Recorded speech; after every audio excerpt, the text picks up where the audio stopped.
আব্দুল হামিদ লোকটা যেমনই হোক, রাষ্ট্রের দুইবারের প্রেসিডেন্ট। কোন সংস্থা জানে না তিনি ভিসা খাচ্ছেন? কোন সংস্থা জানে না তিনি বিমানের টিকিট কাটছেন?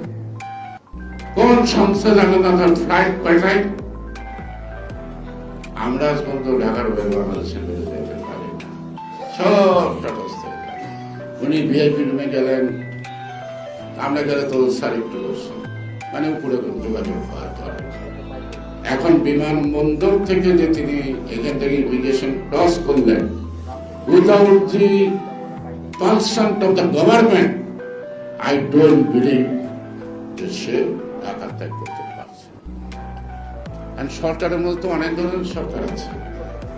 আমি আবিষ্কার করেছি তিন রকমের সরকার। একটা ডক্টর ইউনূসের সরকার, আর একটা হলো ছাত্রদের সরকার, সরকারের মধ্যে প্রতিনিধি আছে।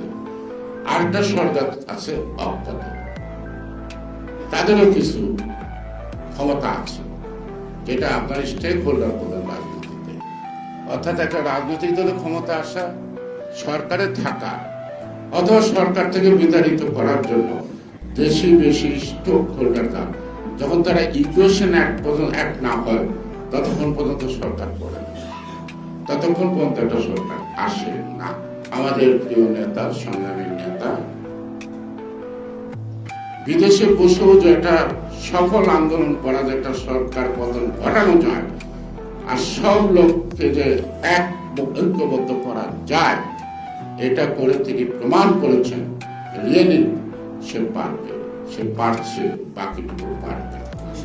এই বাকিটুকু না পারার জন্য তো বাধা থাকতে পারে, দেশে আসতে তো এই বাকিটুকু সারতে বেশি সময় লাগবে না।